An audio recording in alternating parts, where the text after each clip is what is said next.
ओम नमो भगवते वासुदेवाय। स्वागत है आप सभी का हमारे चैनल पर।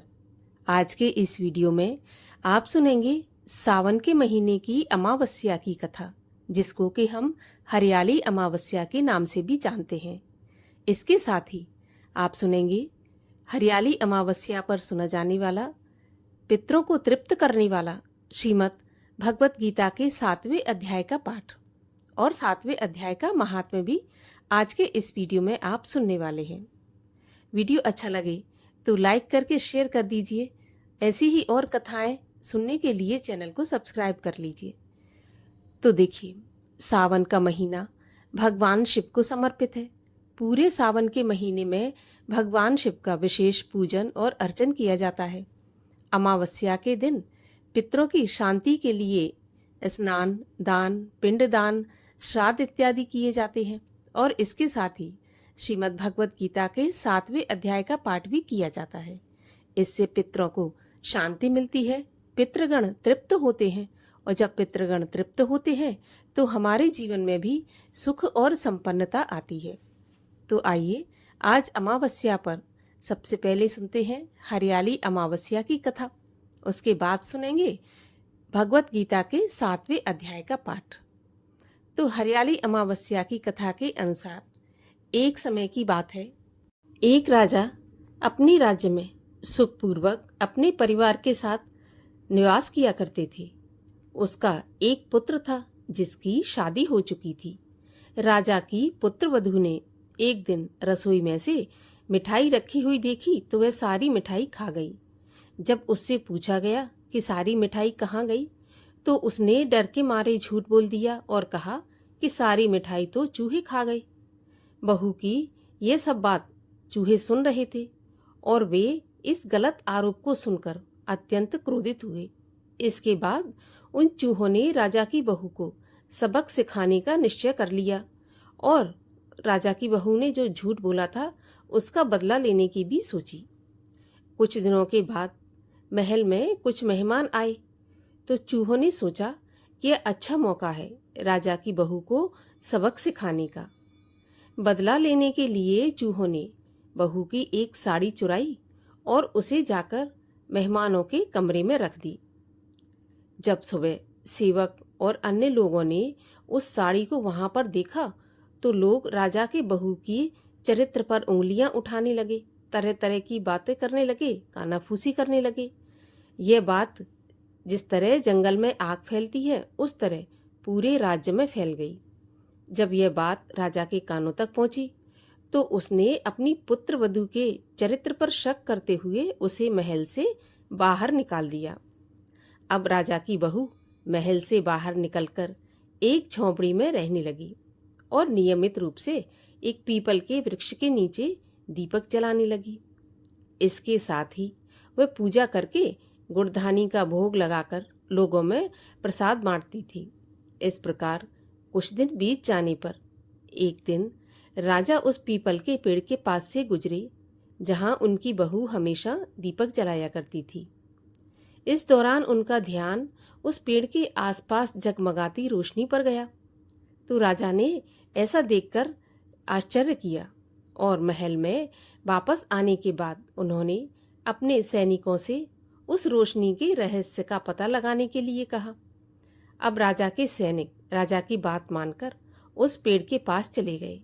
वहां पर उन्होंने देखा कि कुछ दीपक जल रहे हैं और वो आपस में बातें कर रहे हैं। सभी दीपक अपनी अपनी कहानी बता रहे थे। तभी एक दीपक बोला कि मैं राजा के महल से हूँ। महल से निकाले जाने के बाद राजा की बहू रोज मेरी पूजा करती है और मुझे प्रज्वलित करती है। सभी अन्य दीपकों ने उससे पूछा कि राजा की बहू को महल से क्यों निकाल दिया गया तो उसने बताया कि एक दिन उसने मिठाई खाकर चूहों का झूठा नाम लगा दिया था। इस पर चूहे नाराज हो गए और राजा की बहू से बदला लेने के लिए उसकी साड़ी मेहमानों के कमरे में रख दी। यह सब देखकर राजा ने उन्हें महल से निकाल दिया क्योंकि राजा यह सोच रहे थे कि उनकी बहू चरित्रहीन है। यह सब सुनकर सैनिक भी हैरान रह गए और महल में वापस आकर उन्होंने राजा को पूरी कहानी सुनाई। यह सुनकर राजा को अपनी गलती का एहसास हुआ और उसने अपनी पुत्र वधू को महल में वापस बुला लिया। इस प्रकार पीपल के पेड़ की नियमित पूजा करने का फल राजा की बहू को मिला और वह अपना जीवन आराम से व्यतीत करने लगी। और आइए अब सुनते हैं पितरों को तृप्त करने वाला श्रीमद् भगवद गीता के 7वें अध्याय का पाठ। भगवान श्री कृष्ण बोले, हे पार्थ, मुझ में मन लगाकर मेरे ही आश्रित होकर योग अभ्यास करते हुए मेरे स्वरूप का संशय रहित पूर्ण ज्ञान कैसे होगा वो सुनो। विज्ञान के सहित वह पूर्ण ज्ञान मैं तुम्हें सुनाता हूँ, जिसके जानने से तुमको इस लोक में और कुछ जानना भी शेष नहीं रहेगा। हजारों मनुष्यों में से कोई एक सिद्धि प्राप्ति के लिए यत्न करता है। उन यत्न करने वाले सिद्धों में से भी कोई बिरला ही मुझे ठीक ठीक जान पाता है। पृथ्वी, जल, अग्नि, वायु, आकाश, मन, बुद्धि और अहंकार, ये 8 प्रकार की मेरी प्रकृति हैं। इस प्रकृति को अपरा चेतन अर्थात जड़ कहते हैं। और हे महाबाहो, इससे दूसरी प्रकृति चेतन है, जिसने संपूर्ण जगत को धारण किया है। इन्हीं दोनों प्रकृतियों से सभी प्राणी मात्र उत्पन्न होते हैं। ऐसा जानो, ये प्रकृतियां हमसे ही उत्पन्न हुई हैं। इस प्रकार जगत की उत्पत्ति और प्रलय का कारण मैं ही हूँ। हे धनंजय, धागों में जिस प्रकार मणि पिरोई जाती है, उसी भांति ये संसार मुझ में ही गुथा हुआ है। मुझसे परे और कुछ भी नहीं है। हे कुंती पुत्र, जल में रस मैं ही हूँ, चंद्रमा और सूर्य में प्रभा मैं ही हूँ, सब वेदों में प्रणव मैं ही हूँ, आकाश में शब्द तथा पुरुषों में पौरुष मैं ही हूँ। हे अर्जुन, पृथ्वी में जो सुगंध है तथा अग्नि में तेज मैं ही हूँ। हे पार्थ, संपूर्ण प्राणियों में सनातन बीज रूप मुझे ही समझना। बुद्धिमानों में बुद्धि रूप और तेजस्वियों में तेज मैं ही हूँ। हे अर्जुन, काम और रोग रहित बलवान पुरुषों में बल और पुरुषों में धर्म के विरुद्ध ना जानने वाला कर्म मैं ही हूँ। जितने सात्विक, राजस, तामस पदार्थ हैं, वे सब मुझसे ही उत्पन्न हुए हैं, परंतु मैं उनमें नहीं रहता हूँ। ये सभी मुझ में हैं। सत्व, रज, तम, ये तीनों गुणों के प्रभाव से ये सारा संसार मोहित रहता है। इस कारण यह इससे परे मुझ अव्यय परमात्मा को नहीं जानता। मेरी यह गुणमयी और दिव्य माया अत्यंत दुष्कर है। जो मुझको अनन्य भाव से भजते हैं, वे इस माया को पार कर जाते हैं। जो पापी, मूढ़, नर अधम माया ने जिनका ज्ञान हर लिया है और आसुरी भाव ग्रहण किए हुए हैं, वे मुझको नहीं पाते हैं। हे भारत श्रेष्ठ अर्जुन, 4 प्रकार के जीव मुझको भजते हैं: दुखिया, जिज्ञासु, ऐश्वर्य की कामना करने वाला और ज्ञानी। जिनमें मुझे सदा एकाग्र चित्त और केवल मेरी भक्ति करने वाले ज्ञानी पुरुष श्रेष्ठ लगते हैं, क्योंकि मैं ज्ञानी को अत्यंत प्रिय हूँ और वह मुझको प्रिय है। यद्यपि ये सभी भक्त श्रेष्ठ हैं, तथापि ज्ञानी तो मेरी आत्मा है, क्योंकि वह मुझ में ही मन लगाकर मुझको ही सर्वोत्तम गति मानकर मेरा ही आश्रय ग्रहण करता है। अनेक जन्म में अनंतर ज्ञानी मुझे पा लेता है। ऐसा महात्मा अत्यंत दुर्लभ है, जो सब जगत को वासुदेवमय समझे। अपनी अपनी प्रकृति के नियम के अनुसार मनुष्य भिन्न भिन्न काम वासनाओं के अज्ञान में डूबकर उन फलों की चाहना से अन्य देवताओं के अधीन होकर उनकी उपासना करते हैं। हे अर्जुन, जो भक्त श्रद्धा पूर्वक जिन जिन देवताओं का पूजन करना चाहते हैं, उन पुरुषों की उस श्रद्धा को मैं और भी दृढ़ कर देता हूँ।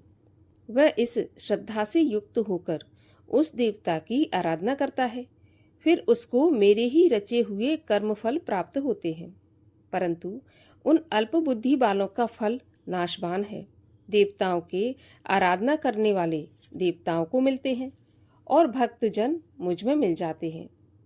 मेरे अव्यय, अविनाशी, अति उत्तम स्वरूप को न जानकर मंदबुद्धि मुझे अव्यक्त को व्यक्त मानते हैं, अर्थात देहधारी मानते हैं। मैं योग माया से आच्छादित होने के कारण सबको नहीं देखता। उसी से मूढ़ लोग अनादि तथा अविनाशी मुझको नहीं जानते। हे अर्जुन, मैं भूत, भविष्य और वर्तमान के सब प्राणियों को जानता हूँ, पर मुझे कोई भी नहीं जानता। हे भारत, हे परंतप, इच्छा और द्वेष से उत्पन्न होने वाले सुख दुख, इन द्वंद्वों के मोह से जगत के सभी प्राणी भ्रम में फंस जाते हैं।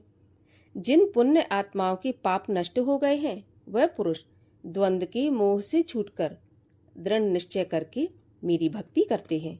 जो मेरा आश्रय लेकर जन्म मरण के दुख दूर करने के अर्थ प्रयत्न करते हैं, वे पुरुष ब्रह्म, आत्मज्ञान और संपूर्ण ज्ञान को जानते हैं। जो अधिभूत, अधिदेव और अधियज्ञ इन सब में व्यापक मुझे जान पाते हैं, वे समाधिष्ठ पुरुष मरण काल में मुझको जानते हैं। इस प्रकार भगवत गीता के 7वें अध्याय का समापन हुआ। और आइए अब सुनते हैं 7वें अध्याय का महात्म्य। एक बार श्री नारायण जी लक्ष्मी जी को भगवत गीता के 7वें अध्याय का महात्म्य समझाते हुए कहते हैं कि हे लक्ष्मी, एक पटेल नामक नगर था जिसमें शंकुकर्ण वैश्य रहता था। वह व्यापार करने को नगर के बाहर कहीं परदेश जा रहा था, तो रास्ते में शंकुकर्ण को एक सर्प ने डस लिया, जिससे वह मर गया। तब उसके साथी रास्ते में ही उसका दाह संस्कार करके आगे को पधारे। जब लौटकर वे घर आए तो उसके पुत्र ने पूछा कि मेरा पिता शंकुकर्ण कहाँ है।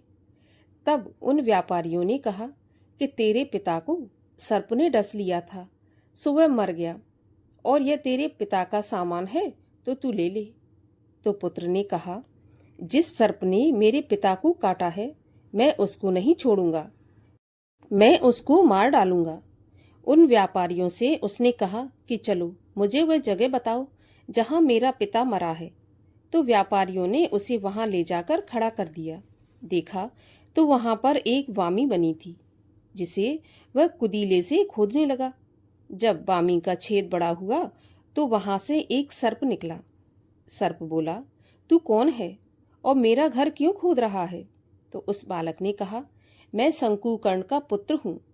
जिस सर्प ने मेरे पिता को मारा है, मैं उसको मारने आया हूँ, मैं उसको मार डालूंगा। तब सर्प ने कहा, पुत्र, मैं तेरा पिता ही हूँ, तू मुझे इस अधम देह से छुड़ा और मुझे मत मार। यह पूर्व जन्म का मेरा कर्म था, सो मैंने भोगा। तब पुत्र ने कहा कि पिताजी, कोई यत्न बताओ जिससे तुम्हारा उद्धार हो सके। तब उस सर्प ने कहा कि हे पुत्र, किसी गीता पाठी ब्राह्मण को घर में बुलाकर गीता के 7वें अध्याय का पाठ करवाओ, उन्हें भोजन करवाओ और उनकी सेवा करो, तो उनके आशीर्वाद से मेरा कल्याण होगा। तब शंकुकर्ण के पुत्र ने अपने घर पर उस नगर में जितने गीता का पाठ करने वाले थे, उन सबको बुलाकर श्री गीता जी के 7वें अध्याय का पाठ कराया और उनको भोजन करवाया। तब उन ब्राह्मणों ने आशीर्वाद दिया। तब तत्काल उसका पिता अधम देह से छूटकर देव देह पाकर विमान पर चढ़कर आकाश मार्ग को जाता हुआ अपने पुत्र को धन्य धन्य कहता हुआ वैकुंठ धाम को प्राप्त हुआ। तो ये थी आज की कथा। आपको कथा कैसी लगी मुझे कमेंट बॉक्स में लिखकर अवश्य बताइएगा।